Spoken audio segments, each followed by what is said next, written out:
कह सकते हैं क्यूब रूट ऑफ 25। ये सीखिए आप अब, ठीक है ना। चलिए ये चीज़ आप समझ गए। अब जो है हम ये बोले थे कि अगर ऑड रहेगा, जैसे मान लो थर्ड रूट ऑफ बोले, थर्ड रूट ऑफ -27 तो सही है, गलत नहीं है। थर्ड रूट का मतलब -27 का पावर 1/3। तो अब देखो अगर ऑड रूट हो तो ये माइनस को बाहर निकाल दो, मतलब -27 का पावर बस 1/3 लिखो। अब अभी बताया तुम्हें कि माइनस रहने दो, और इसका मतलब तो हम बताए कि 27 को ऐसे लिख दो और डिनोमिनेटर में का 3 यहाँ लिख दो और यहाँ 1 लिख दो। और इसका मतलब अब समझा रहे हैं कि ये बोलता क्या है। ये यहाँ पे अगर 3 रहता है तो ये बोलता है कि अगर एक ही जैसा नंबर 3 बार अगर लिखा हो तो हम 27 को फैक्टराइज कर देंगे। इसको फैक्टराइज करते हैं, एलसीएम नहीं बोलते हैं, एलसीएम 2 नंबर का होता है, ये एक ही नंबर है तो इसको फैक्टराइज करते हैं। तो 3 गुने 3 गुने 3, और ये क्या बोलेगा कि अगर एक ही जैसा नंबर इनटू में 3 बार हो तो ए को बाहर निकाल दीजिए और हमें भूल जाइए। तो ये इसका आंसर हो गया -3। ठीक है, ये चीज़। इसको एक और तरीका से कैसे सॉल्व कर सकते थे, इसको तो अगर क्यूब रूट है तो ये माइनस को तो भूल जाना है, माइनस बाहर आ जाएगा और 27 का पावर 1/3 लिख देंगे। अब देखो 27 को तुम क्या लिख सकते हो, 3 का पावर 3 लिख सकते हो 27 को। तो 27 को तुम लिख दो 3 का पावर 3 और उसका पावर 1/3। और अभी पिछले लेक्चर्स वीडियो में जब हम इंटीग्रल एक्सपोनेंट देख रहे थे उसमें पावर का पावर होता था, तो पावर में पावर का मल्टीप्लाई होता है, तो वो इसमें भी वैलिड होता है कि पावर का पावर में मल्टीप्लाई हो जाएगा। तो ये पावर 3 है और ये पावर 1/3 है, इसका मल्टीप्लाई हो जाएगा। ये माइनस तो चलेगा ना भाई अभी भी, तो ये 3 कट जाएगा, तो ये आंसर हो जाएगा -3 का पावर 1 यानी कि -3। इस तरह इस क्वेश्चन को बना सकते हैं, ठीक है। मतलब कि आप जो है अब क्वेश्चन करने सीख गए, एग्जाम्पल करने सीख गए। हाँ, अब ये बोलोगे कि सर नेगेटिव वाला का ऑड रूट कैसे पॉसिबल है और इवन रूट कैसे पॉसिबल नहीं है। नेगेटिव वालों का ऑड रूट पॉसिबल है लेकिन इवन रूट पॉसिबल नहीं है, कैसे? तो हम बताएंगे वही एग्जाम्पल लेके कि मान लो तुम x का पावर 3 ले लिए और तब लिखे -27, ठीक है।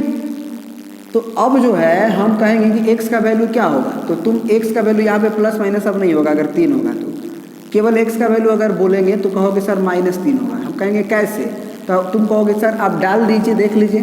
तो -3 का पावर 3 डालेंगे तो -3 गुना -3 गुना -3, तो -3 वो है तो एगो माइनस आ जाएगा गुना में, और 3 3 9 27, तो सेटिस्फाइड कर गया, तो ये सॉल्यूशन है। तो ये कैसे बनाया गया, तो हम बोले थे ना आपको कि अगर क्यूब हो तो नेगेटिव पॉसिबल है, लेकिन स्क्वायर है तो नहीं पॉसिबल है।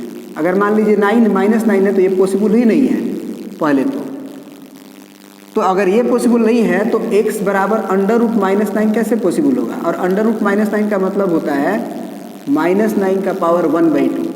तो square root of negative number defined ही नहीं है, जबकि क्यूब रूट डिफाइंड है, 13th रूट डिफाइंड है, मतलब odd root of negative number defined होता है, लेकिन even root of negative number is not defined.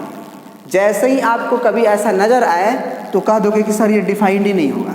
मतलब कि अगर ऐसे दिखाई दे -4 का पावर 1/14 टाइप दिखाई दे, 144 दिखाई दे, 142 ऐसे दिखाई दे, बस यहाँ नेगेटिव दिखाई दे और ये 1/, करके दिखाई दे, तो ये संभव नहीं है। हाँ, ये संभव है, माइनस का पावर 2 अगर ये लिखा हो तो इसमें कोई दिक्कत नहीं, क्योंकि ये स्क्वायर है। स्क्वायर है का मतलब -4 गुना -4, ये चलेगा, 16 होगा। लेकिन 1/, करके अगर दिया हो इवन नंबर और यहाँ नेगेटिव, तो वो संभव नहीं है। दिस इज मोस्ट इम्पोर्टेंट कि अगर ये न्यूमरेटर में पावर हो तो चलेगा, लेकिन डिनोमिनेटर में 1/2 करके आ जाए तो नहीं चलेगा, क्योंकि ये कहलाने लगता है अब 1442th रूट ऑफ -4, जबकि ये तो स्क्वायर, इसे रूट कहा ही नहीं जाएगा, ये तो स्क्वायर ऑफ नंबर है। nth रूट का मतलब 1/, करके पावर जाएगा, ठीक है। आई होप कि आप ये चीज़ें समझ रहे होंगे।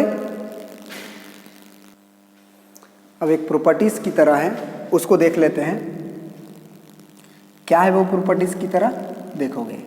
जैसे मान लो अब 2 का पावर तुम्हारा ऐसे लिखा हो, मान लो 3 का पावर 4 है ना, क्या लिखा हो 3 का पावर 4, तो इसका मतलब तुम इसे ऐसे लिख सकते हो 2 का पावर 3 और होल का पावर 1/4। कहोगे सर कैसे, ये कैसे हो गया? तो हम कहेंगे बाबू देखो, अगर ऊपर में पावर है तो उसे पावर समझो, अब ये 1/4 है तो उसको होल का पावर 1/4 कर दो। तो कहोगे क्या सर ये आ जाएगा? तो हम कहेंगे हाँ, तुम पढ़े हुए हो कि पावर में पावर का क्या होता है, मल्टीप्लाई। तो ये भी पावर है एक, ये भी एक पावर है, तो 3 गुने 1/4। तो तुम देखोगे कि 2 का पावर 3 एकम 3 और 4 आ जाएगा पहले वाला। तो इसका भी फ़ायदा कभी कभी उठाते हैं। कैसे कैसे इसका फ़ायदा उठाते हैं? हाँ, और एक बात, इसको और एक तरीक़ा से क्या लिख सकते हो, 2 लिख दो, यहाँ ऐसे क्यूब रूट बना दो, माने रूट बना दो स्क्वायर रूट, यहाँ पे 4 भरो डिनोमिनेटर वाला नंबर और यहाँ पे 3 भरो। इसका मतलब 4th रूट ऑफ ये लिख सकते हो 2 गुने 2। अब ये बोलता है, ये 4 बोलता है कि अगर एक ही जैसा नंबर 4 बार हो तो एक को बाहर कर दीजिए। जैसे कि कभी भी तुम्हें यहाँ पे 5 गुने 5 नज़र आ रहे और यहाँ पे 4 लिखा हुआ हो तो तुम समझ जाओ कि इसका आंसर 5 हो जाएगा। 2 तरीक़ा से इसे समझा सकते हैं हम। एक तो एक्चुअल में ये लिखा गया है 4 और यहाँ पे 5 का पावर 4, तो हम कहेंगे कि ये एक्चुअल में 4 का पावर 4 और बाई 4 लिखा गया है, क्योंकि ये 4 यहाँ पे आता है रूट में, है कि नहीं। तो ये 5 का पावर 1 यानी कि 5 आंसर है। तो कभी भी अगर तुमको 5 का पावर 2/2 दिखाई दे तो इसका वैल्यू 1 होगा। तो कैसे हुआ? या मान लो एक्चुअल में आपका अगर मान लो 12/12 हुआ पावर तो 1 होता है। कैसे? ये कट जाता है और 5 का पावर 1 5 आ जाता है। तो इसको ऐसे भी तो समझ सकते हो कि 5 का पावर ऐसे बना दिए और यहाँ पे भी 12, यहाँ पे भी 12। तो ये 12 बोलता है, क्या बोलता है कि 5 गुने 5 गुने 5 गुने 5 गुने 5 गुने कै बार लिखना है? 12 बार। गिनो अब 1 2 3 4 5 6 7 8 9 10 11 और 1 12। तो ये क्या बोलता है एक्चुअल में, ये कि अगर एक ही जैसा नंबर 12 बार हो तो एक को बाहर निकाल दो और हमें भूल जाओ। तो ज़रा देखो, ऐसे भी तो वही बात है, ठीक है ना। तो ये बात आपको समझना पड़ेगा। जबकि ऐसे लिखा रहता है 4 तो यहाँ पे अंडरस्टूड होता है कि 2 लिखा हुआ है। मतलब ये बोलता है कि अगर एक ही जैसा 2 गो नंबर हो तो बाहर निकाल दो। मतलब कि 2 गुने 2 हम इसको लिख सकते हैं 4 को, तो इसका आंसर 2 हो जाता है। कैसे? तो यही वाला बोलता है बात कि 2 अगर एक जैसा हो तो एक को बाहर निकाल लो। या इसी को एक और तरीक़ा से कैसे बना सकते हैं, अगर हम यहाँ पे 2 समझ रहे हों तो इसको 2 का पावर 2 लिख देते हैं और आपको पता होगा कि ये 2 अब इस पावर के डिवाइड में जाएगा और रूट को भूलना होगा। तो 2 का पावर 2 लिख दिए और ये पावर को यहाँ लिख देंगे, ठीक है। तो अब कभी भी तुम्हें ऐसे नज़र आए क्यूब रूट ऑफ 5 का पावर 4 तो इसको क्या समझ जाओगे, इसको क्या समझोगे कि 5 का पावर 4 लिखना है और ये 3 को यहाँ लिख देना है, उल्टा भी जाना सही है। तो अब इसको हम क्या लिख सकते हैं, 5 का पावर 4 होल का पावर 1/3। नहीं, कोई दिक्कत नहीं है। अब हम इस 5 का पावर 4 को क्या लिख सकते हैं, 5 का पावर, ये भी सही है, 5 का पावर 3 इंटू 5 का पावर 1 ये लिख सकते हैं। बेस सेम रहने पे पावर 3 और 1 4 जुड़ जाएगा 1/3। अब होल पे पावर है तो पावर भी हम लोग डिस्ट्रीब्यूट कर सकते हैं। तो 5 का पावर 3 इंटू 1/3 और 5 का पावर 1 इंटू 1/3, तो ये तो कट जाएगा। तो इसका आंसर 5 इंटू 5 का पावर 1/3, मतलब इसका आंसर 5 और क्यूब रूट ऑफ 5 भी आंसर हो जाएगा।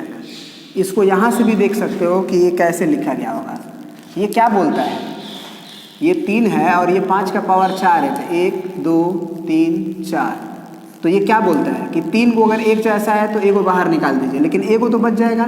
तो इसका आंसर 5 और ये 5 रहेगा, लेकिन यहाँ 3 लिखना भूलना नहीं है, क्योंकि ये रहता है 3, मैंने 3 में से एक निकालने के लिए बोलता है। हाँ, अगर 2 रहता तो कोई दिक्कत नहीं था, लेकिन 3 है तो 3 लिखना पड़ता है।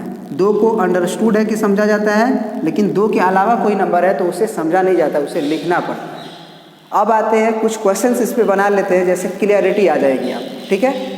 रेडिकल वाला में थोड़ा दिक्कत होता है बच्चों को, तो इसलिए कुछ क्वेश्चंस ले लेते हैं अब हम इस पे।